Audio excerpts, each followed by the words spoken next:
Crank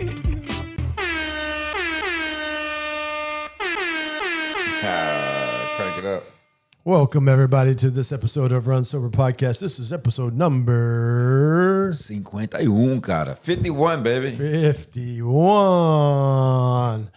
The Runs0b3r podcast, we don't only discuss running and sobriety, but all walks of life. For every one of us has a unique story. The journey begins and ends with you.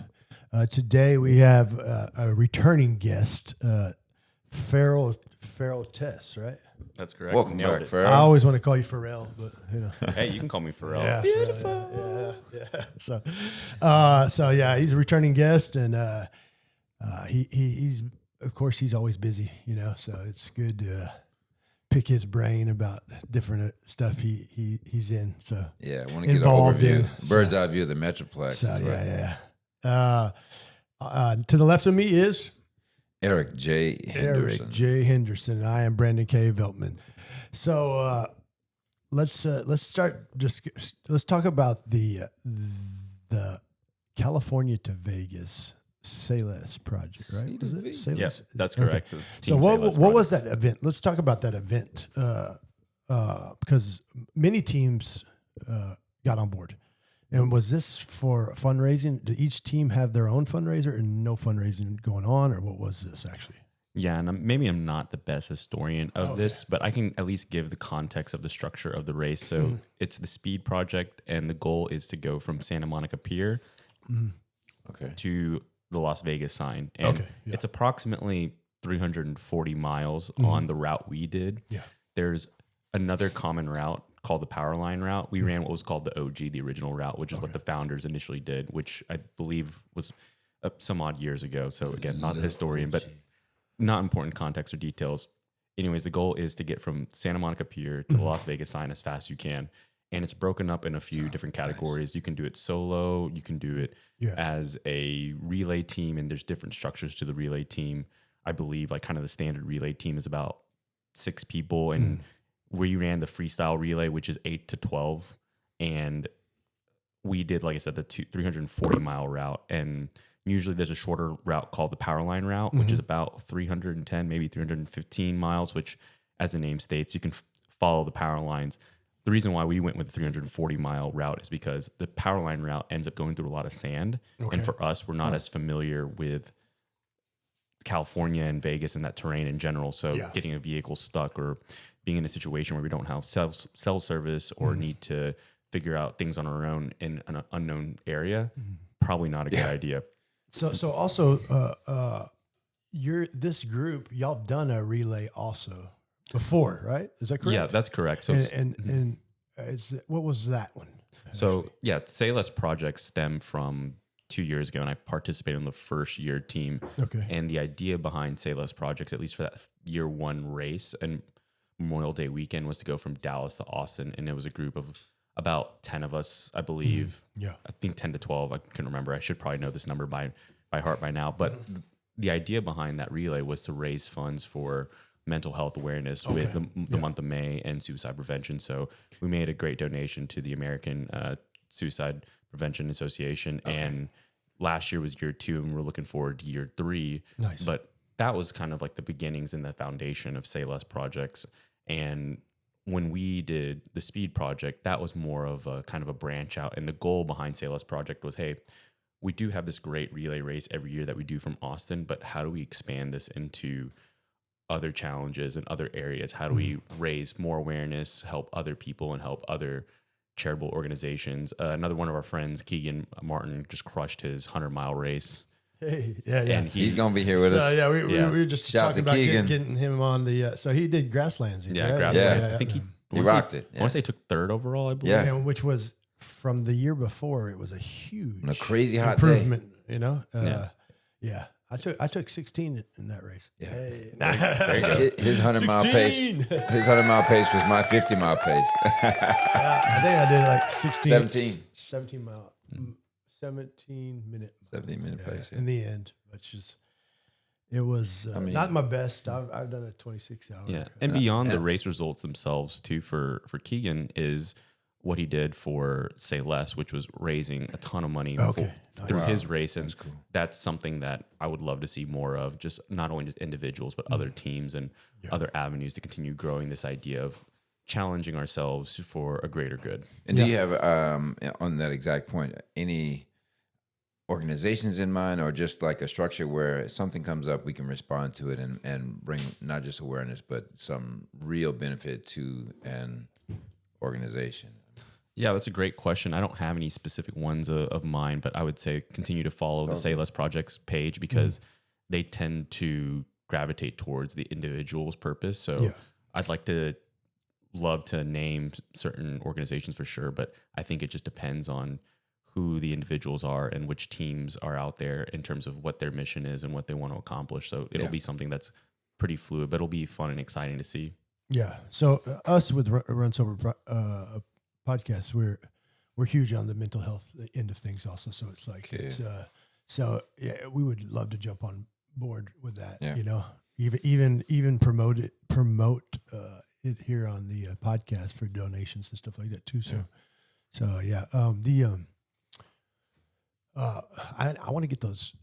Whoever does Say Less, who created that? So that'll be Vince Holland. He'd certainly be a great guest. Oh, yeah, Vince. Yeah. And I would love to get Vince. Location of it. Is it web, or is it, the actual website, or is it like, what's the home? Is it a website or is it? So there's a website, saylessprojects.com, but more of the updates come through Instagram at Say Less Projects. Okay. That's what, okay. The Nice. hub is Instagram, Say Less Project. And is OCRC connected with that?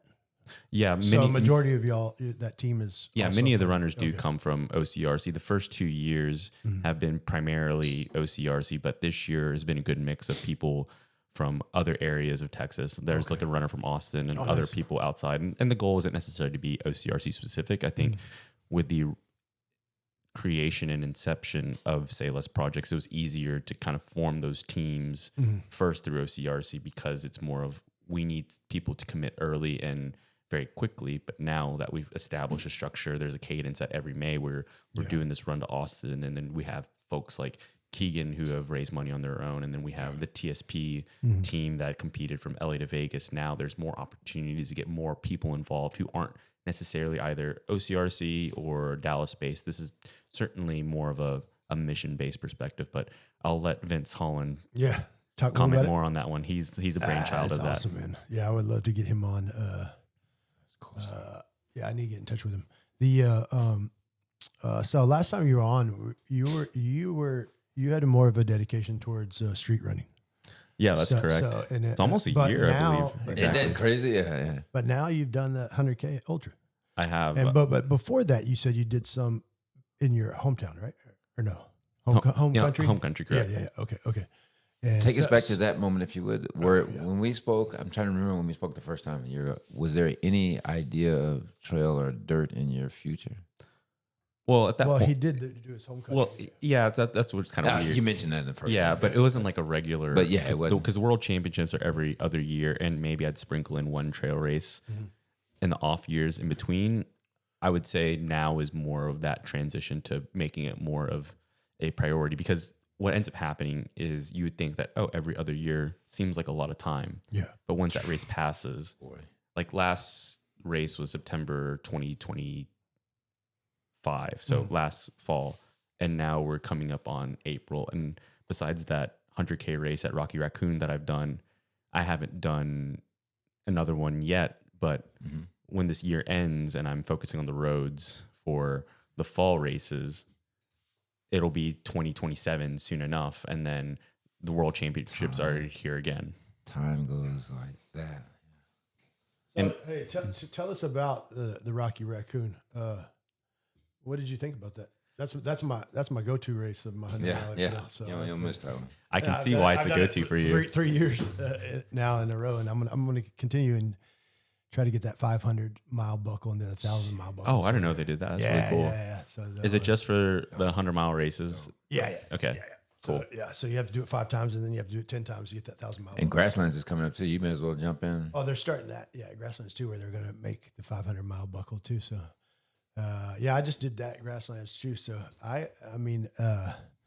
there's also, so I did something that I had no idea that I was doing, and But Libby from what's her group? You know Libby's group? Yeah, she's the one that does Dino Valley. But what is that group? Are you familiar with Libby, Dino Valley? Okay. Well, I ended up doing 4 100-milers in the state of Texas, 4 out of 6. I was the only one that did it this year. Which is supposedly something special. You know, I get a special. I remember seeing your stories, and I was just like, every single weekend, I was like, he's cranking them. So it was, yeah. So there's only 6, I guess, in the state of Texas right now. That are part of this plan or program. You know, you got Habanero, you got Dino Valley, Rocky Raccoon, Grasslands. So it touches on the majority of all the race groups, and I knocked out 4 of them. Dude, that's super cool, man. But I had no idea. I didn't know. I didn't even know it existed. She just emailed me and goes, "Hey, I'm late getting this to you, but you did this. You know, you finished." I was like, "Oh wow, cool." Hey, maybe there's a belt buckle challenge for that. No, there is, but you got to pay for it. Is this the most for your? That's challenging. No, you should tell them that since you're the only one, you should get it for free. Yeah. Your most hundreds for a year? Yeah. Well, no. So far, I mean, we're not even halfway. But last year, how many did you do? You did I did 4. I did Habanero. Habanero counted as last year. Dino Valley counted as last year. So you start in August and go all the way to July. The trail year. Yeah. So it's So is Rocky Raccoon the first of those, or? Yeah, February. Okay. Well, no, it was Habanero. 2025. Oh, gotcha. I'm sorry. Yeah, 2025 Habanero. That's in August, maybe. Okay, because you said July to July. That's the year. Okay. Yeah. So it is that, and then Dino Valley falls in like November, and then Rocky's February, and then I hit Grasslands. But yeah, so nice. Yeah, it was nice. Yeah. But to your point about Rocky Raccoon, that was my first true ultra distance, past. Y'all smashed it too. Maybe both maybe 10 buddy. miles. Like that was a PR for him. He was aiming for under 17 hours. We were both at 1640, and there was so much I've learned about that, and we can dive into that more. But it was a really good experience, especially considering I didn't really train specifically for that. It was just more of let's just be consistent, and I didn't really go out to the trails as much as I should have. But I think that trail sets up very well because it's not a super technical trail. There's some hills here and there, and there's some rocks, but it's just really the roots. The roots are especially in the dark. Should be called Rudy Raccoon, but yeah, there's not enough rocks there. So exactly. So if you're not paying attention on a lazy leg, you can eat it a couple times. Those roots do not move. I was so focused on that. I've sprained my ankle so badly in some trail races, and I was like, I'm not letting a single one of these roots. And thankfully, we both stayed on our 2 feet. Yeah. No accidents. Really, the only challenge there was a heat in the second loop, and my buddy was just getting roasted out there. And I just told him, in those ultras. So much of it becomes mental, and I think that's very easy to say when you haven't been through it yourself, and especially in the heat. And we were going through that second loop, which was 20 so miles. That's a long time to just be out there and just, for sure, and just trying to motivate each other and just say, hey, we just got to get through 1 mile at a time before we get to the checkpoint and kind of regroup, get new shoes. Yeah. And for us, that was a big deal. Was every loop we would change shoes, kind of change outfits, kind of freshen up a little bit, hydrate, and then get back out there. Was that his furthest, or he's done that before? You said that he PR'd. Was that first time? Or he's done 300 Ks. Oh, okay. So So I was the 100K newbie. So once it's embedded in your brain, and your mind knows you've done it, that distance, it's like, Well, and that's that's like as in what? Yeah, I got this. I can do it again and again. Well, yeah, your head just knows. You just know, But you run into all different kinds of issues. You know what I mean? Like you might have issues with your shoes or blistering. You might have chafing in your even with the familiar distances. Underneath my nutsack, I chafe all the time. In those 100-milers, and once cutting to commercial now. No, but once you start chafing, children. Once you start chafing there, it's like that's a game changer, man. It's a German word, Nutsuck. Nutsuck, yeah, okay. But so it's that's a game changer, something like that. You know what I mean? Same with blisters on the feet. For some people, they ain't down with it. You know, Yeah. some people are used to it. You know, so it's And you hit the human reality in all this, which is I don't care how familiar you are, how much people run, and it's still nature. Nature wins every time. So there are right now people listening to us who grasslands is their 14-hour, fun run. But there are other people who take that 20, 24 hours, and so the whole story is just your own self-discovery about what you can do, curiosity along the route. And the one reason I really like doing this is because, like, some people say, "Oh, I've never hit the what they call the pain cave." I don't like the term. But I do like that moment where you can verify, for the most part, that I have nothing left in me. And then I changed my mind to say, okay, now I've started. Because anybody can go up to where you can't. Oh, absolutely. And so when this was your first 100K, you said? Yeah. Did you have a moment, and it doesn't have to be a total collapse, you know what I'm saying? Yeah. But there is a moment of like, well, now what? Yeah, I'm glad you said that because I can certainly agree with that sentiment. The race doesn't start until you're essentially on E and you're having to run on fumes and you have to figure it out with whatever little you have. But to answer your question, And you have this much irony, time. Yeah, the irony is like, for me personally, it wasn't too bad because of the pace. So I didn't necessarily go through kind of those direct, like kind of physical exhaustion. It was more of the realization of we're on our feet for 15, 16 hours. I've never done this before. And I wouldn't say it was like a freak out or scared moment. It was more of like a very surreal moment that this has been all day. And for me, running with my friend, and he was also an athlete that I coached too, which was super cool, is trying to help motivate and coach him through those phases and realize that, hey, even though I'm very new to this as well, that we're both in this together no matter what. We both have to climb out of this hole that either he's in or I'm in, and then we have to get to that finish line because there's only really one way forward, and that's just one step at a time. Forward. Yeah. That's the only. So in comparison with each other, are y'all about even or no? Runners? No, not on the roads. Are you a little more advanced than he is? Yeah, on the roads, okay. I'm definitely So more was experienced. one but- of y'all dragging the other guy down or no? Not necessarily. Okay. It's one of those weird things too, right? It's easy to say now that like, oh, I could have easily pushed the pace. And just as you mentioned about nature winning, for all I know, if I pushed the pace and going into the dark and tried to really crank the pace down, I would have tripped and fell face down. Yeah. I mean, And everything You happens. can. Yeah. And we saw that. Like there were people, like even early on in the first loop, there was a guy maybe 8 miles in just screaming in pain. Wow. And he's in the middle of the loop. Like, I don't know who's going to come out there to save him.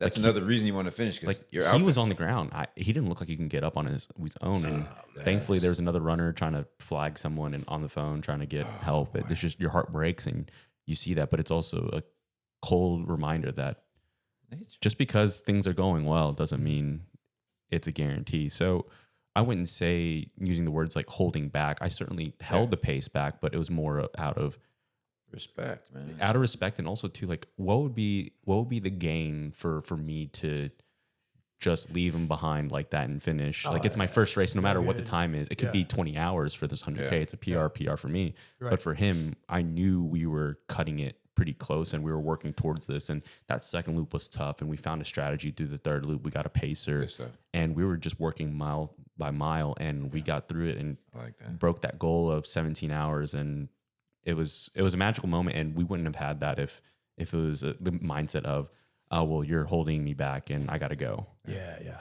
Plus, that's why I like the trail anyway. I haven't seen another sport where you have the exact combination of pure beasts, pure humans. Yeah. And I'm coming from running the streets of New York City for 25 years. And you'll find some fool just randomly in the park doing loops, but with a serious Olympic freaking face on in a 4-inch split. I'm like, dude, you ain't running that fast.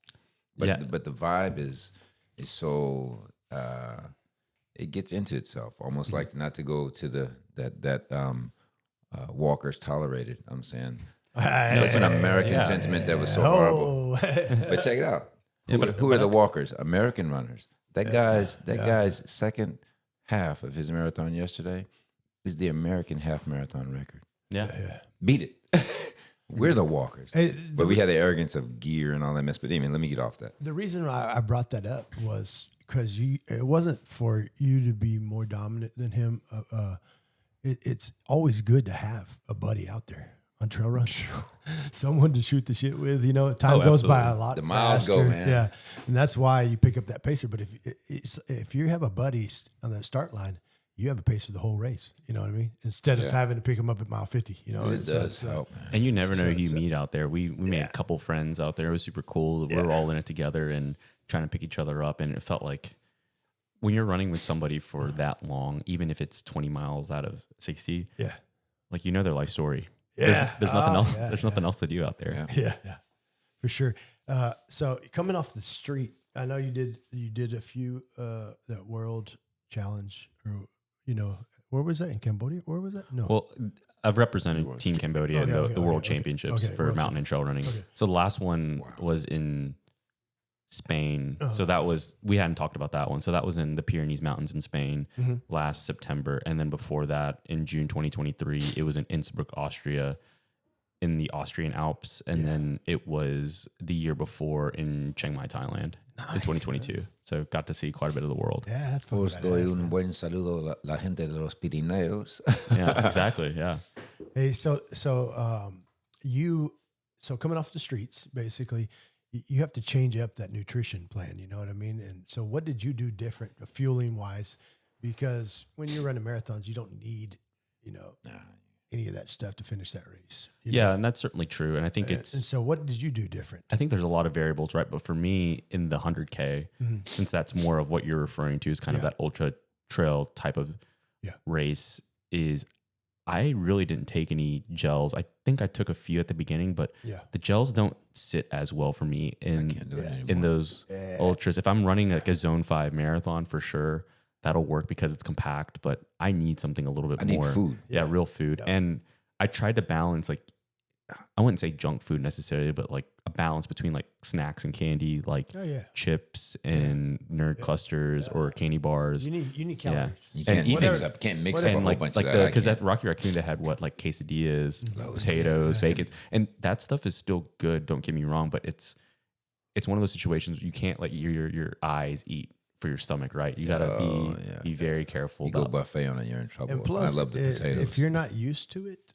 with running, so this is something we were just talking to Steve, the guy that was in here before, to run on a full stomach. Yeah, go ahead and go eat a hamburger and all this shit, and then just to practice that misery. Out there, and go run on full. And once you start getting used to it, you can gorge all that food. Yeah. But he said I eat a lot of food, man. But he said it like in a way to get used to when you mess up at an aid station and accidentally eat too much and still have to push through. He's like, well, do that on one of your training runs so you'll know what that feels like, and maybe you'll avoid that nonsense. The other thing that really helped too, on the topic of you got to just keep moving forward, is not spending too much time at the aid station. So it was a matter of collect the food you need to collect. It's okay to take a pause, refill, but if you have snacks that you can eat on the go, just do that. Like, cause it helps with digestion, like kind of walking that 5 to maybe 10 minutes.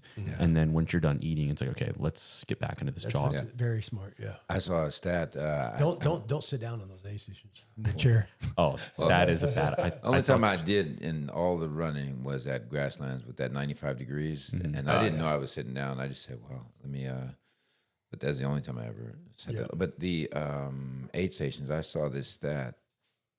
90-something%, I haven't verified it, of the DNFs come from the aid stations. Yeah, because you got time to mess with your own head, like you just got to get in and get out. Especially when it's dark, you're sitting down, and it's like you said, the real race begins when everything in your body says it's okay to be done. Yeah. And to your point about we start. And to your point about the whole walkers tolerated thing, look, it's certainly, if you have to DNF for one reason or the other, like you certainly should feel proud of getting that far in the race. However, at the same time, if there's any ounce of will that you can finish that race, you've got to take it. Yeah. Unless, we saw it in the Boston Marathon. There was a guy that's collapsed and he's literally carried by 2 people. There's a woman who crawled for a mile. That's crazy. I'm not saying you need to go crawl a whole loop or whatever it may be, but That was an ass shuffle. Yeah, seriously. She was just scraping her ass. But to your point, it's like you're training. you with that give one. yourself a chance to give up, and you give that inch, your body's gonna take that mile. So And that's where I like the trail running. That's why I recommend to people, no, not the fake drama of I haven't trained well enough to do this, but I'm saying to get to a legitimate zero, and I mean absolute zero, like if where you go, I don't see another step. You know, that space, or you just like, I don't see it. But am I going to go home? And it's not even a matter of psyching yourself up. It's a matter of just, at some point, your feet just start going again. And anybody who comes through that, at the end of that race, when you don't even feel as bad anymore, it's like, oh, shoot, it does something for your whole person. mm-hmm. For sure. Yeah, and the idea of just giving yourself that chance and continuing, because when you cross that finish line, you look back and you kind of laugh at that moment. Yeah. You're like, I almost just quit on myself. For what? Yeah. Bro, Yeah, I've tried to throw in the towel before on a 100-miler at Lakeland, Florida. I went out way too fast. I was running like 9-something miles in 9 minutes and something. And by the time I hit 70 miles on the 100-miler, I fell asleep in the porta potty. I came out of the porta potty and I was like, my body was going into shock, and I was just laying there on the concrete. And the medics came over and I was like, man, I said, just take me back to the start line. I want to DNF, take a DNF. I don't care. They're like, nah, man, you're at mile 70. They went and put me at an aid station and sat on the damn sofa in the back. And I sat there for an hour and 40 minutes of my time, you know, but I recovered to finish that race. I call it a one-man relay team. I wait until my other person shows up. Yeah. And it does. I mean, it doesn't take that long. Like, you haven't taken that long, but I mean. Yeah, especially when you factor in like the cutoff times too. And if you're well below that, it's like, oh, I still finished that 100-miler in 27 hours. Yeah. With that with that hour and 49 minutes. That's why you finished it. Stopping at an hour and 40 minutes. Yeah. mm-hmm. Yep. Yeah, for sure. Because In 27 no, hours. why Dope I finished time. it was those guys weren't going to allow me to quit. Yeah. Yeah. And I sometimes mean, it's like they were the ones that were going to have to move me. like, you nah. know, basically. Nope. No help here. Yeah. Yeah, sometimes we need those reminders, right? Especially in those moments where we can't tell ourselves those things. And to have it's always ironic to me in those times, because I'm always a big believer in the sense of no one can help you more than you. Oh, yeah. But in those moments, you can't help yourself. But Yeah. there's people who believe in you and they encourage in you. And what's crazy in those moments is in that specific time and instance, when you want to quit, you have this complete stranger or even your friend, even if it's your closest friend, they're not you. Yeah. And yet they still believe in you more than you believe in yourself. Yeah. Which is wild, because I'll tell you what really got me was a medic came by. He was he worked for the fire department. Okay. And he came by and he checked my pulse and he did all this stuff, but he was just helping another runner. He wasn't there to be a medic, you know, but that's what his job was. Right. And he did all that, and that kind of gave me the refresher in my own brain. You know what I mean? Yeah. Because when you're in shock, your body's in shock. You don't know you don't know what's going on. Really. And you can even be you're talking. freezing cold, and your body's it's just crazy. But you can even think you're there. I ran the Las Vegas Marathon. First marathon was in Philly, 3 hours, 15 minutes. Very first, ran Starkfield. And they're like, hey, man, have you done this before? I said, no, I want to try it. And so GE sends me down to Vegas. I'm on the marathon team. I just wanted the free trip, the Vegas hotel, lean back, sunshine. So I just went out running. This lady at mile 18 was handing out oranges. I was like, why would they have a fruit stand? Well, I didn't know she was the lifesaver. So coming in to the last mile, 2 hours, 40-something, I just straight collapsed. Luckily, there was a guy who had fallen out right next to me. And at that time, the route was like 13 miles of a slow uphill towards the finish. And so the EMT was next to me, and he goes, we're going to get you up, got to go to the hospital. I said, no, man, I see people finishing right here. He said, well, your blood sugar's 26. I said, what does that mean? He said, well, for some people, it means a coma. I said, man, take me wherever there's no coma. And so takes me out into Vegas hospital, and I got to catch a bus with no money on the way back. But that's the don't finish that I can look at and go, okay, number one, it wasn't the smart kind, but still, that's how you're not. I mean, I can be in that space and be like, okay, I've learned something. Didn't quit, but it taught me. So also, you're coaching. You still coach. Yeah. Yep, I still coach. Okay. So what? Let's go over that. What? How many people are you coaching? Yeah, it's like my full-time job now. So Okay. Good stuff. at least through Fleet Feet, I'm their training programs manager and coach. Okay, So okay. I do one-on-one coaching. I lead some training programs through them. Like we have a No Boundaries, like 5K, which is like their beginner 5K training program. We also have a training membership where we do track workouts and hosted long runs as well, kind of like your normal group runs. But in terms of coach athletes, we have about 15 people that I coach on a month-to-month basis. It's pretty fluid. So some people get added in, some people drop in terms of racing seasons.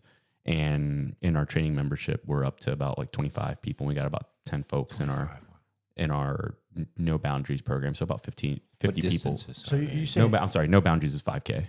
you said 10 coaches you got? No, No, oh, I'm just the only coach. You're for the now. only coach. Yeah, Okay, but I okay. coach like one-on-one monthly, where I Yeah. give like weekly training plans and say, hey, here's your Yeah. training for the week. We're targeting a specific time or race in a either immediate time period, like either in 4 weeks for a marathon or 3 weeks for a half, or it could be a 5K, 10K. So that's about 15 people. Sometimes it's as low as like 10. Sometimes it's as high as 20. Yeah. Normally it picks up in the fall with the Dallas Marathon in Houston. And then our training membership, it's kind of like an annual fee, but the idea there is kind of a sample of what I coach. Mm-hmm. So the idea there is like we have an annual fee that you pay. It includes like a t-shirt, and I use Final Surge for my coaching platform. So all my one-on-one athletes will get their training plans through Final Surge. But if you're a member, then you get a workout every single week for the track. And I provide suggestions on like, hey, if you're running a 5K, this is what I would recommend in terms of reps and rest. And if you're running a marathon, here's the adjustment for reps and rest. So maybe 1 week we do like 300-meter repeats. The next week we do alternating 400s, 200s.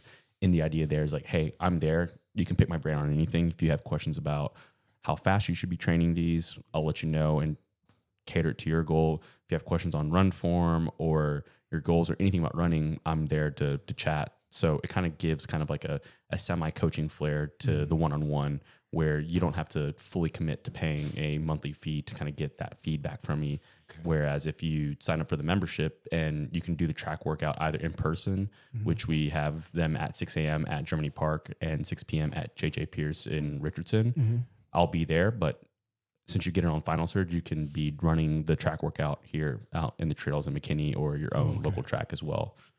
So the school that used that track at Pierce, the school? Yeah, that's Okay, a high that's school cool. track. So you're using an app then?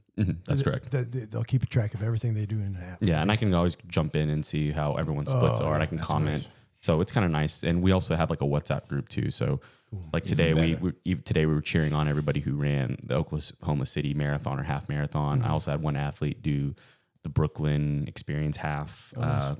London Marathon was also this weekend. So or today I should say. That was super wild to see. I had some friends, no one I coach, but had some friends do really well and get their 6-star and all that fun stuff, which is funny because that's, again, a year ago when I came on and I was with Mimi and I had the 6-star with me. Yeah, that was awesome. But didn't they open up another world major? So Have Sydney, you done Sydney or no? I have not done Sydney. So Sydney is now the 7th. Cape Town, I believe, is officially the most recent one that got added. So that's 8. I believe Shanghai has a provisional entry as well. So that will be the 9th. And the rumor is they won't add another medal until the 9th one. So we'll see once Shanghai gets added. So you got some work to do.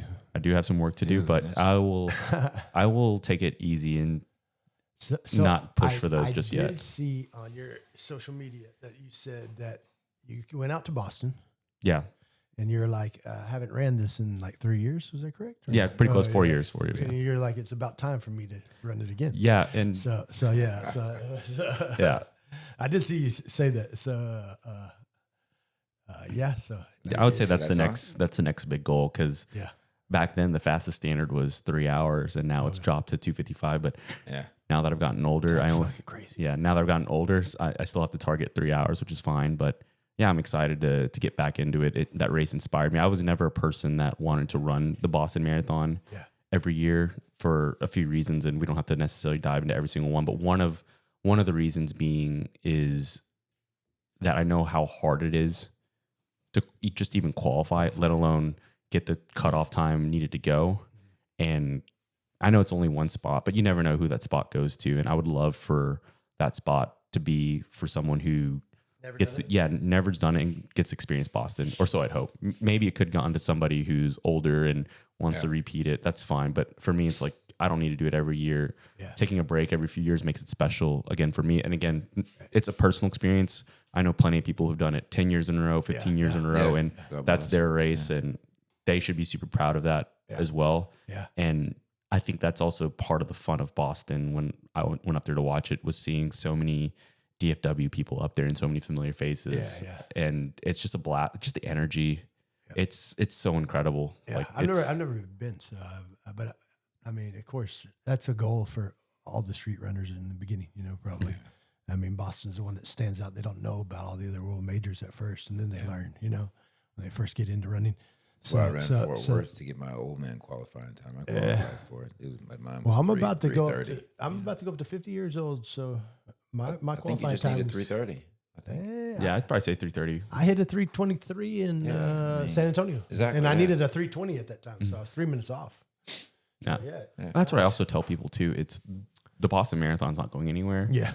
Just like there's no, it would be nice to certainly qualify at the fastest standard and wear that proudly on your chest. But with anything running related, whether it's the trail or roads, I tell people I would trade one race for longevity in the sport. Mm-hmm. I would rather go to the grave knowing that I still can continue running versus running Boston once and never running again. To me, that's not worth it. Yeah. Boston's an incredible race, and I'll say that about any race, whether it's the World Championships, London, Boston, any of the majors. There's no single race or event that's worth giving up an entire future of running. Yeah. But it's so do you do group runs with Fleet Feet, or are you doing group runs with your own team? So that's where it gets interesting. So this past year, it's been a very interesting year where I haven't done as many of the group runs as I'd like to. Mm-hmm, yeah. So in the past, and where I'm trying to get back towards is getting my fitness back up, going back to some of the Train Pegasus runs in the early mornings, and getting my fitness back to where I'm running with quite a few of the slots again, like I did back in 2023 when I was running probably at my peak shape, even though I didn't run any PRs, but that was the year I did, I want to say 7 marathons, 5 of them were sub 3s. I had a 250 in Chicago. And awesome. it was a great year in terms of consistency, and I want to get back to that. And to jump to a question you didn't necessarily directly ask, but as to why I haven't been doing that as much, I've definitely had my own fair share of injuries between 2024 and 2025. That kind of set me back, but the biggest one was transitioning from a traditional corporate life into working at Fleet Feet and kind of going into this new era of gotta find a rhythm. Yeah, and working in running is really nice because I get to do what I love for my job, right?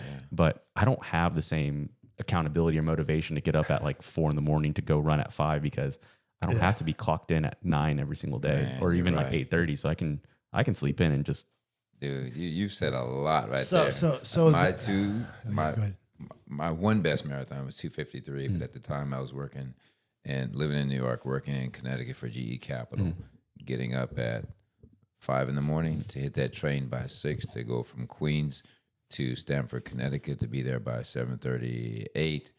Then to come home, hitting the train, hitting New York City around 8:30, going straight to the gym, 8:30 to 12 on the treadmill, and then doing that all over again. Hell yeah. And it seems exhausting, but no, once you're locked into what you have to do. Yeah. And that was my best freaking. And that's something that I'm trying to rediscover and give myself that accountability again, where there's that saying, if you want something done, give it to a busy person. And there's a lot of logic behind that, because if you exactly. And you listen to some of these pros, and I think that's where it's funny. You bring up the sign about runners encouraged, like walkers tolerated. And there's always something that creates this divide between call it super serious and non-serious runners. And I think one thing I wish people would understand, just on both sides in general, and really kind of like that more like back of the pack, or people who kind of fun run, is that the beauty of running that a lot of people don't realize, at least for me, the beauty is, especially in the road marathon, if you give it your relative 100% and you train and you gave your all, like you just described about, working at GE Capital, doing the rat race, commuting, some of those pros, and I'll include like call them semi-pros, but who don't do running full time. There's a lot of 212 to 210 guys. They're still full time, and they still do that. There's this one guy in Chicago that I followed, Colin McCow. He's represented Team USA in the World Championships.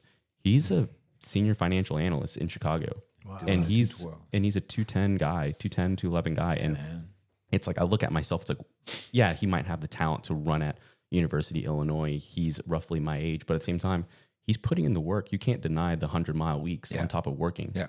Like I can sit here and say like, well, I'll never be a 210 guy, but if you put in the work, if I put in 100 miles, I can certainly bridge the gap between wherever I'm at now to whatever 210 is. And 100 smart miles. I think you can make it because you have a high ceiling. And I mean, you got a lot of potential. Yeah, and I think it applies to just so many people where it's so easy to say like, I look at a pro and you look at their form and all of this, and you say like, oh, that's all talent, that's all this, that's all the brands.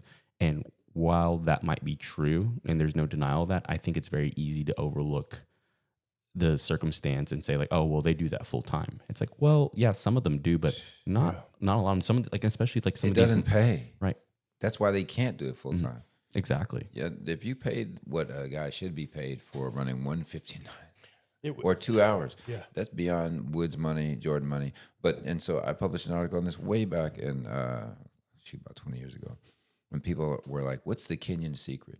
Well, the secret was they were the first to run 100-mile weeks as a matter of course, to do long and hard training, long easy, long short. Because some American runners went over there to find out, oh, the secret is not I'm African, because number one, ain't no South Africans, you Ugandans, sort of. Like, it's Kenya. You do have the mountains, right? Yeah. And so the secret was the work. Yeah. And because you found out you could get paid on these circuits, and then they come to the United States to run, and they were winning. And what did we do as the United States? I'm wrapping up right back to that sign. I went to the Cowtown, Cow Harbor 10K just to stand next to those guys, because that used to be one of the nation's big ones out on Long Island. And I said, where are the Kenyan guys? And they said, well, there's no more prize money. I said, so wait a minute. We're the ones that say we don't tolerate walkers. But when we become the walkers, we cut out the competition. Are you serious? The world caught up, and you take your ball and go home. And so that's why I thought the sign, I read it as more of a backfire, because our American distance running has been low. We got some beasts. I love what Connor Mans and those guys are doing. Yeah, and it's certainly leveled up. So they're not in that, but we only have a crew of about that 15, whereas 212, that's where you're. Yeah, that's the group over there in training. That's their starting, and now that number's gone shorter into like 210 people.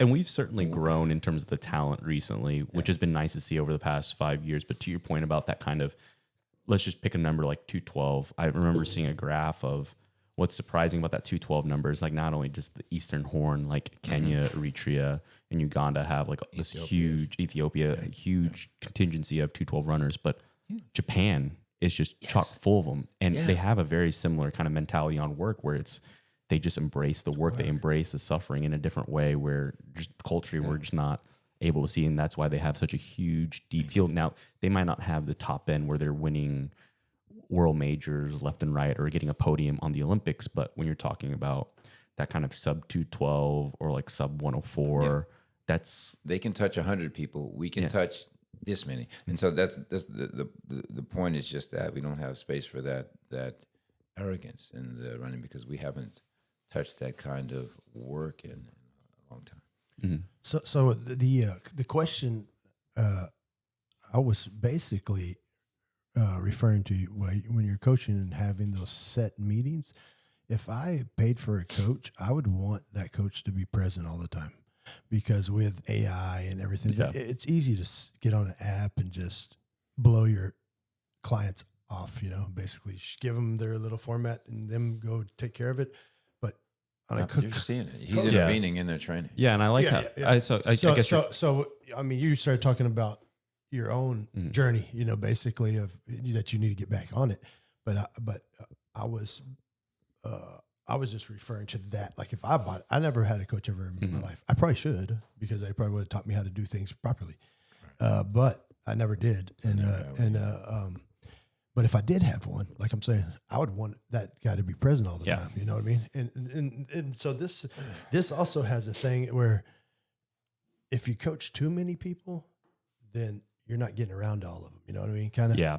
So I always say keeping that number kind of in a like a under 20 or something would be probably. And I think that's certainly something that's important to bring up, right? And when you ask these questions, it's better to be clear and transparent on where you're at, because you never know whose perspective in terms of wanting to hire me, or you don't want to.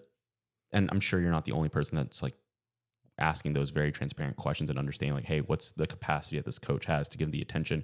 And I'm glad you brought up the AI stuff, because certainly I'm kind of the opposite in terms of what you're bringing up in terms of like, I love the idea of AI and how it helps and can enable, but it's all input output, right? Yeah. The quality of the output is dependent on the quality of the input. Yeah. And I won't necessarily say like, oh, you should never use AI for your training, this, that, and the other. What I will tell people is that very exact statement. It's, if you're using all these apps, or whether it's Runna or something that's AI, or just using ChatGPT, it's, you've got to be very careful about the information you provide. And maybe some people are better than others, but certainly to your point about the value of having an in-person coach. And that's why I try to target more DFW runners, because I know this landscape very well. I know the communities very well. I know the races, how to train through the seasons, because I've been through it. I have a lot of wealth of knowledge and information. Even though I didn't run in college, I've done a lot of races, and I've been through the ups and downs of it that I can share. And it's a lot easier to do that in person. And I think to combat the AI component, that's the reason why we came up with this training membership through Fleet Feet, is that we know that you can go through Strava and pay like $100 or whatever it is for Runna. It's like, well, let's lower that barrier and say, hey, look, when I look back to my own training and I got started, I was kind of like what you were going through, where it's like, I didn't have a coach. I didn't really know what I was doing. Right. And then you do your first race and you do your second race, maybe you PR. You do your third race, you maybe PR again, but eventually that plateaus, because the idea of insanity is doing the same thing over and over again and expecting a different result. And then before you know it, you stall out, and then you wonder why. And when I first got into kind of my breakthrough on that plateau, I wouldn't say get into running, but that's when I joined Train Pegasus, was in 2020. I kind of plateaued in 2019, and I joined their Tuesday tracks, Thursday tempos, and their long runs. And did you have what's the name? Did he coach it? Fonz? Not immediately, but after the first couple months, he became my coach through. Yeah, I love running with him just because he's a great guy. I'll get pointers just by him. Like, so I'll run with people that are more on my level. Like Roy, you know Roy? Yeah, I know Roy really well. Yeah. So Roy always calls me to come out and run, because we're kind of he's a nice guy. Even on our running, but Fonz will always tell him to dial it back a little bit and not go out so hard, because I'll push Roy a little too hard, and it gets off his training schedule, you know what I mean? But we're kind of running together, and it ends up, I don't know, but I say all that too, because to your point too, and I just want to make sure I stay on that topic a little bit, because some people want the accountability of one-on-one coaching and having a direct coach get that feedback. Right. For me, I just had a lot of benefit just from consistency and structure at the beginning.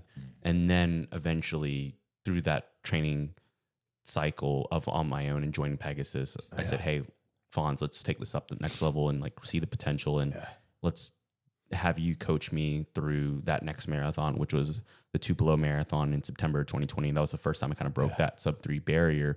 So my message to a lot of people who are kind of hesitant in coaching or getting a coach is try to find someone who can at least provide the advice on giving you that structure. And that's something that AI can't necessarily give because there's just so much context that, again, if you don't know how to give the right inputs, you're not going to get the right outputs. And if you can find someone more local, they can provide that advice for you. And that's something I actually want to provide kind of down the road. Is right now there's my monthly coaching, and right now there's this training program, and there's some other things through Fleet Feet. But what I want to do is kind of have this like more like consultation service types style where it's like 30 minutes to an hour. It's, hey, I know I would want to run with you. I want to run with you. It's almost like that. If you're my coach, I want to run with you. It's almost like it's almost like, hey, let's do an in-person run session. Maybe I take a look at your form, but also just give you some feedback in terms of how to improve your current structure. This is like not necessarily like, hey, you got to do this and you have to commit to signing up for one-on-one monthly. It's more of like, I'm giving you the feedback and you're just paying me for the time for running. You can tell a lot from that. Yeah. I mean, people doing the run camps in Kenya right now, for example, and then they're getting really beautiful. Like you're getting firsthand. You're running with beasts, and because, like you say, the pool of 212 people is big in Japan, big, and it's not as big here. So they have a different knowledge base. I'm not talking about it's and how some can people we get there? and also too, like a lot of people don't have the time to go fly over to Kenya for a summer to go train. And I've seen so many YouTubers who do this and so many pros who do this, and that's great that they can do that. But there's, to your point, it's like there's so much value from just having like a week or weekend long camp there to learn from these professionals, and not only just professional athletes, professional coaches. And you take that away and you can apply it to your training. To the Sedona camp. I mean, who can go to Sedona? I mean, like there's a beautiful one up there. I do wonder about. I want to go back to the AI thing for one, because you have what I like the way Stephen Wolfram of Wolfram Alpha, but he says the most valuable skill going forward is going to be that of the expository writer. And they thought he wasn't talking tech, but it's how you speak to the machine and how you write. Because you're coming from, I think what's necessary is that analog knowledge base and experiential that can translate quickly and keep feeding information. Because when you ask, you get one answer. When they ask, they're going to get another. But it will occur to you, not just on intuition, but on knowledge. But if this person has eaten 27 minutes before this, and then what's going to happen? He says, oh, and then you know the answer that the GPTs or whatever are going to give you. Oh, I'm glad you mentioned that. But that the runner is not going to know. So it's going to give you the problem. The problem is it gives you exactly what you asked. Yeah, because here's a great example. Someone can type into AI, and someone like let's go with someone between the ages of 18 to 34. They want to qualify for Boston, and if they're completely green to this, all they're going to ask is how to run a sub 255 marathon.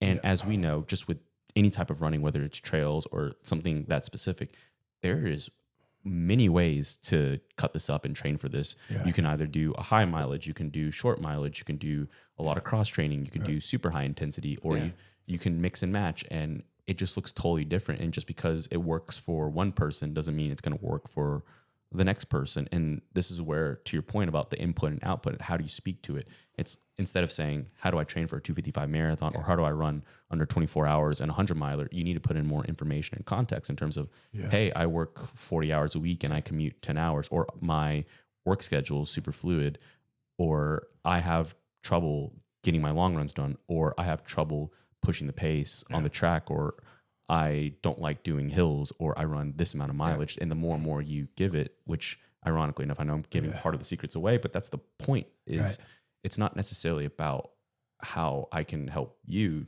and keeping you accountable, but it's like, how can you help yourself? Because that's the one thing I always ask other prospective athletes. My first question out of the gate is, how many miles are you running per week and how often are you running?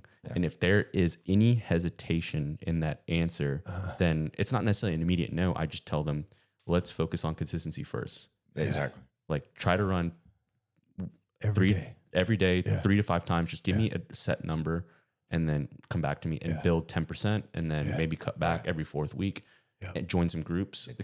Because at the end of the day, if you can't show up for yourself, I can't make you show up. It's the analogy of, you can lead a horse to water, but you can't make him drink. You can pay me the money per month and I'll be happily to take it, but you might not get the results. You're not going to get the results if you don't show up and do the work. And some people, they have that accountability, right? Well, they'll sign up for a gym membership, and the concept of, hey, I know I'm paying money, I'm going to get use out of it.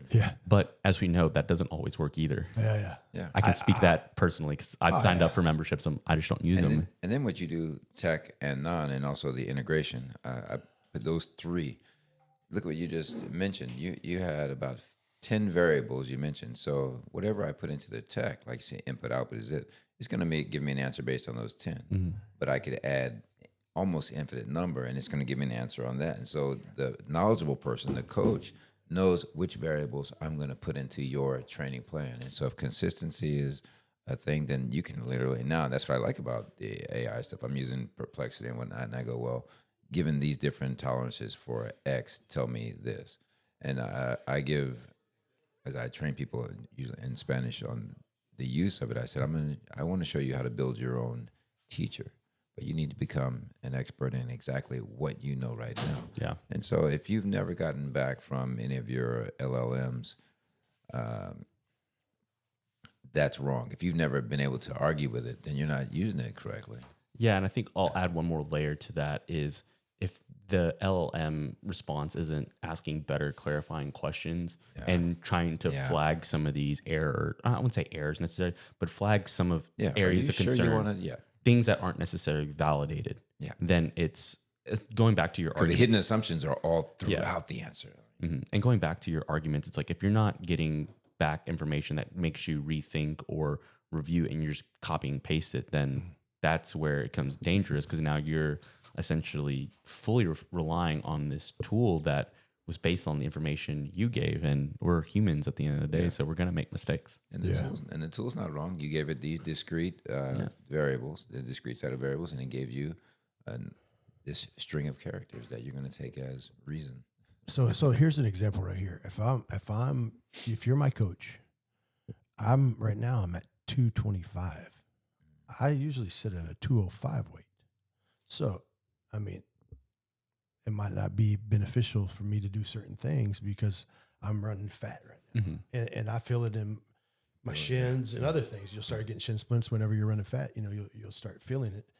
And so that's just one example. AI is not going to know that unless you put in your figures of, hey, this guy's 6'2" and he's 225 and he has bad knees or some shit, Because this is variables outside of running. Yeah. And that's hard to necessarily correlate between the two, right? I mean, certainly, yes, like to your point, carrying additional weight and pre-existing injuries makes running more stressful. But at the same time, when we're talking about, hey, let's hit a time goal, and we're trying to get into the right fitness, and we're trying to get our bodies right, now you have this machine that's like trying to figure out three different things.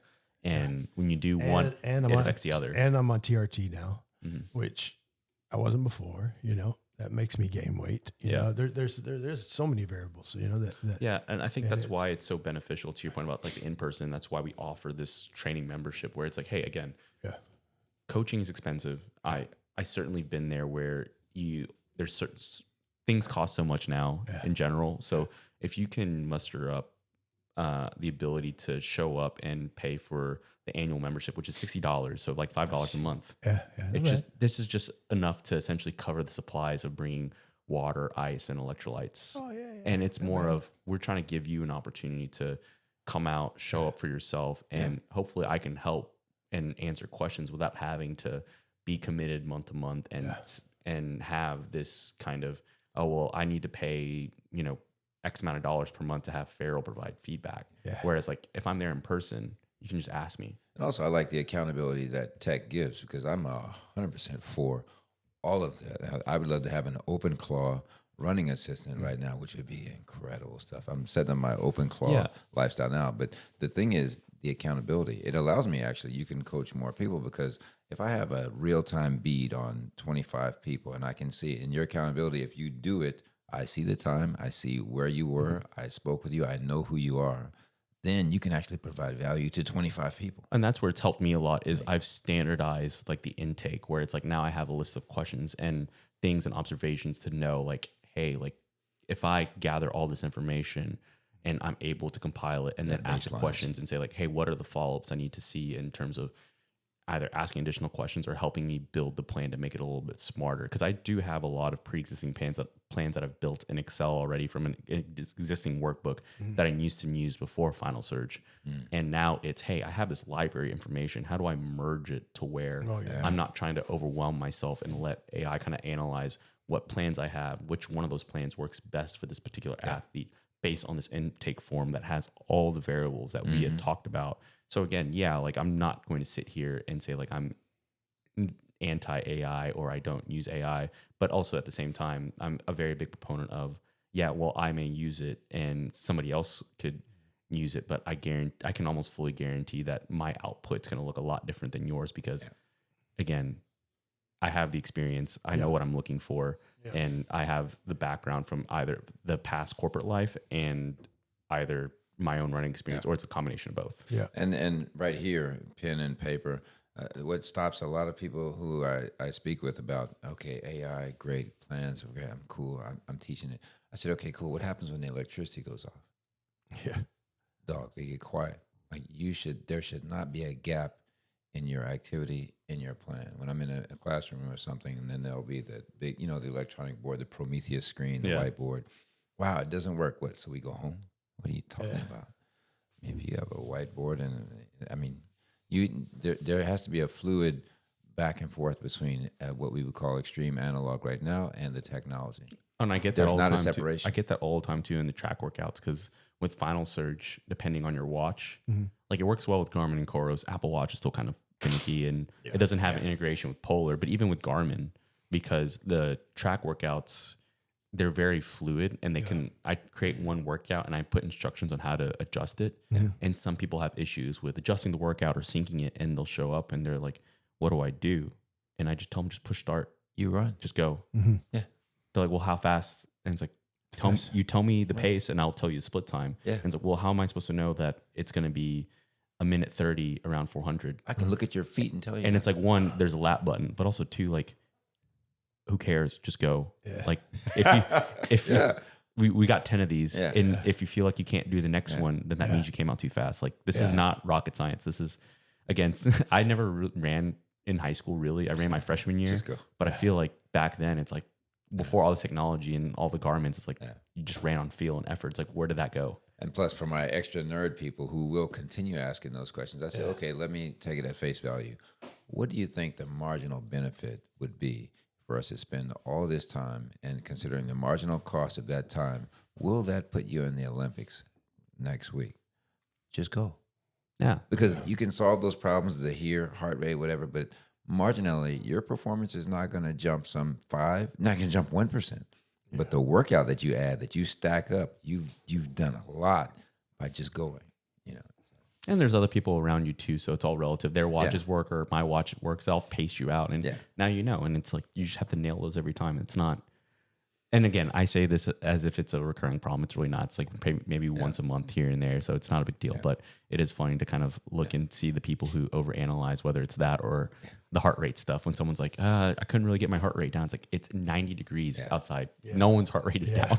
But you know what it is. When you're running, you don't need a watch. I know this is 6:30.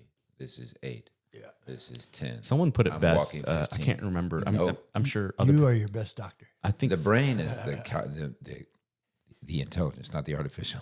Someone put it best too, just to kind of put a bow on this. Professionals, many of them have mentioned it too. It's your body doesn't know pace; it only knows effort, and it's perceived effort too. So, how many times when you look down at that watch? Yeah, how many times you look down at that watch and you start freaking out, whether it's the heart rate number or the pace number? You're like, oh, I'm not going fast enough, or oh, my heart rate's too high. Well, now you just sent a signal to your body that you're concerned, you're stressed. And I used to be that person. And the body But responds. same here. Now I don't even look at my watch. I'm just like, I don't even care. Yeah, sometimes it's important. Until the end, I press stop. Sometimes it's important, but if you're going to just sit there and just panic look every time, then you just ruined it for yourself. Especially heart rate. There's Heart rate's going to fluctuate so much. It's like, come on, man. And that reminds me of Argentinian poetry. This is Jorge Luis Borges. Oh, yeah. He's got on the rigor of science, on the exactitude of science. He tells a story real quick of this town that wanted to make a map. Cool, we make a map of the town. Hey, let's make it better. Then they made it bigger. And pretty soon they made a perfect map, which coincided point for point with the size of the town. So the map was perfect and useless At the same time. And so when you're trying to reach for exactitude, you're actually losing output. You're losing efficiency. You're losing. Perfect is the enemy of good. When are you going to run that 100-miler? Oh, that might take some time. Really?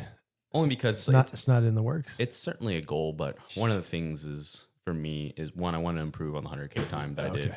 Yeah. And especially when I look in the grand scheme of trail running, next year will be another world championship race. There's no guarantee that I'll be in it, but if the team decides to field a team, which I'm pretty confident they will, I was running the vertical kilometer and the classic race, which is a very different trail race than what we're talking about, especially the vertical kilometer. That is like the 1 mile race on steroids, like the one in the Pyrenees that took me out. Like, I don't know if I can do that again, because we started at 4,400 feet and 1 kilometer up is like 3,200, 3,300. So we ended close to 7,500. I don't think it was quite 8,000, but being at sea level here, my lungs were burning, and we're talking about guys who can run the 5K in like 14 minutes or sub 14, and you got half marathoners who are under 104, and I'm just getting dusted on this climb, and it's straight uphill. And all that to say is I just don't quite have the engine to do that race, and I want to give my shot at the short trail, which is normally about a marathon. It's anywhere from 40K to about 45K. There's certainly a lot of uphill depending on the region, but doing like more 50K, 100K races will get me more ready for that short trail. So if you're interested in 50K race, do Speed Goat in Utah. Yeah, I've heard good things about that one. So I'm going back up there. I DNF'd last year, and I'm going back up there to finish it. When is that? It's in a couple months. I thought that was runners. It's not May, in June. I think. Yeah. Okay. I had my eye on Whistler. So that one's a killer. Speed Goat is for sure. So and the reason why I DNF'd is because of the oxygen level when you're all the way at the top. I didn't have the proper. I was in the 80s or something like that. So I was just death, man. Yeah, it's and hard. it was like I took 2 steps and I just sit down on a rock, and I took 2 steps going up and sit down. It's amazing how I that works. I was like, holy shit! And everybody's going past me, and I'm like, what the fuck, man? Yeah. So I ended up taking a DNF because it has a tight cutoff for sure. And I was 23 miles in of the 31 or whatever. So, Oh wow! So I went far. You're there. But I will say on the 100 miler, I do have that on my bucket list is to run the UTMB 100. I would love to do that race. Beautiful. That's what I want to run. I mean, it'd be super hard to get into, but that's where I'm working towards. Like whenever that happens, that'll happen. But that's a bucket. Just even being in Chamonix for any of those finals out races. there. Yeah, give me the So you OCC have race. to get, so Speed Goat, you can get Stones for, yeah. And I just signed up for 2 races that are in England. One's run from Manchester to Liverpool. Okay. And the other one is called I forgot the name of it. One's a 100 miler and one's a 50 miler. Oh, those UTMB as well. Okay, nice. Yeah. Love to run the And fells one's also a Western State qualifier. And I'm going over there for a whole month next year. Oh, nice. Because I'm going to go to King's Day too in Amsterdam. Oh, Amsterdam, yeah. I noticed all the Dutch. So, No, have you been out to Amsterdam? Oh, yeah. I haven't been out for King's Day, but I would love to do that. One of my best friends, she lives in the Flemish area of Belgium. Oh, nice. So I've flown into Amsterdam and been out that way. I know there's a bit of rivalry there. I've been to Belgium too. They tried to rob me in Belgium actually. In Brussels or? Yeah, in Brussels. Yeah. It'll happen again. And it was little kids. It was crazy. Like they all jumped on me and like started hugging up on my leg. Oh, that's so funny. But what was crazy is I had these pants that had a pocket, but then a double pocket on the inside. You know what I mean? So my shit was secure in that pant. They weren't getting it out, but they were reaching in my pockets and everything. It was wild, man. Usually, it's 3 kids, and they were. You were just walking, and a bunch come up to you. Yeah, and they all jumped on me real quick, but not jumped on me like physically tried to hurt me. No, but they were like just trying to climb around. Like, yeah. You know, like, shit like that. And I think people who got like that, obviously you didn't. I didn't they get deserve it. But I'm in Brazil. I'm like, you see it coming. You held out this dollar, and now all of a sudden, yeah. The girl I was with, she fucking freaked out too. Pay the tax. She wanted to fight him. I was like, holy shit. No, dude, I call it paying the tax. I see my man coming, and I'm like, nah, bro. That's a worldwide language. It's nah, man. But I see other tourists like, what shall I do? I gave him this. I'm like, well, you're just gonna stand there and you're gonna get robbed for 5 minutes. Don't do anything stupid, and then. Yep. So we're 108 right now, Farrell. So I do want to have you back again. No, absolutely. There was so much to catch up on. For round 3. It's good to have a pulse. I like these because they have a pulse on what's going on. And plus, you have so much information. And if I did get a coach, you probably would be it. I appreciate that. So I'd love to help. Yeah. Especially as now that I'm getting into this ultra trying space. Trying to bother you about going to the track because I want some speed work done, kind of. So, and meeting y'all out at the track that y'all are.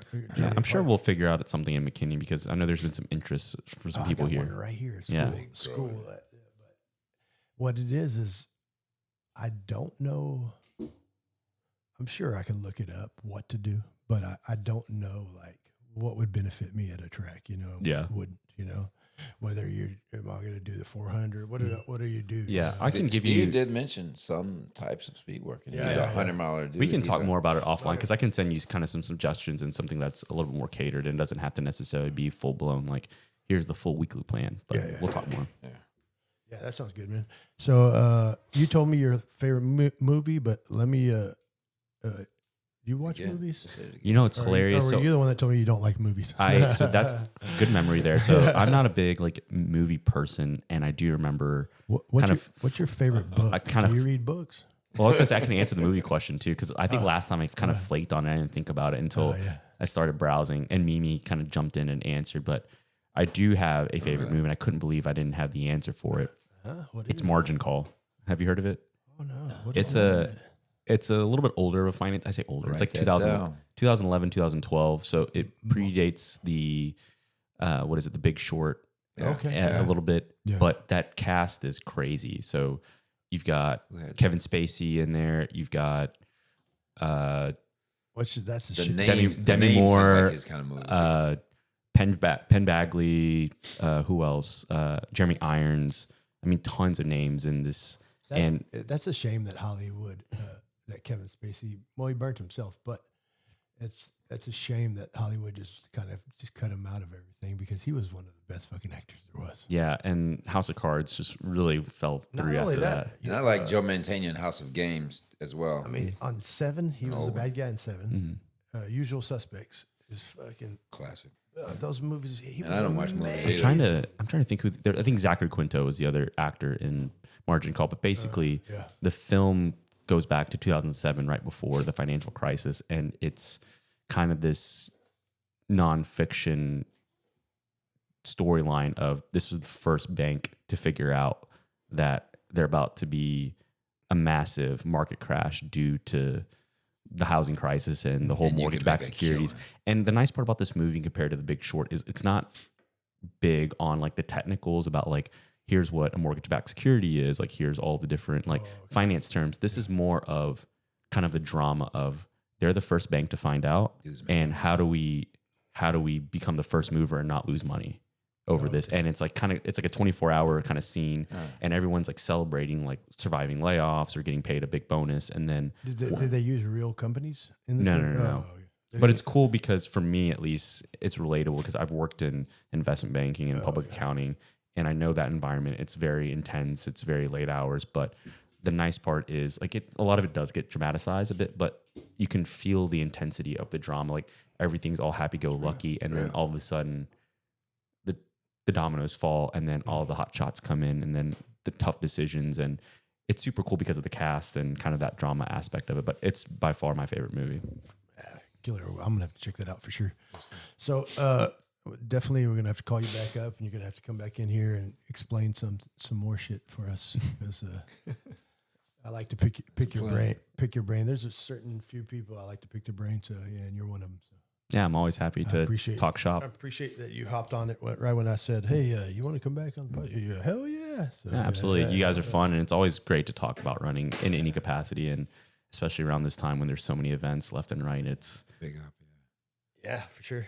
A good time, and hopefully you'll be hitting that 100-miler soon. And then, if you do choose one, go back out to Rocky. I will definitely be out at Rocky for sure. You know the course. Yeah. It's gonna. I want to get a faster 100K time. You're doing more loops. That's all you're doing. I'd like to have an ambitious time goal at least for the 100K. I'd like to really chop down that time and see where I can go. What I like about it is that 20-mile loop. Oh yeah, I love it because you can count easier the fives. I mean, like I don't like the 20% done. Yeah, exactly. Like habanero was 7-mile loops or something like that. That's tough. And I did 100 miles. My mind hurts. Bro, holy shit! Yeah. And it's so hot. Habanero is like one of the hottest races in Texas. So, but cool, man. Thank you for coming out. Yeah, thanks for having me. This is fun. And we'll talk off air about and this getting just for Brandon the record, faster. For the record, I have the record for the first sitting bird's nest. Hey, Dadgum bait casters. Forget it, man. Yeah. Okay, we're out. Nos vemos. Nos fuimos. Hell yeah.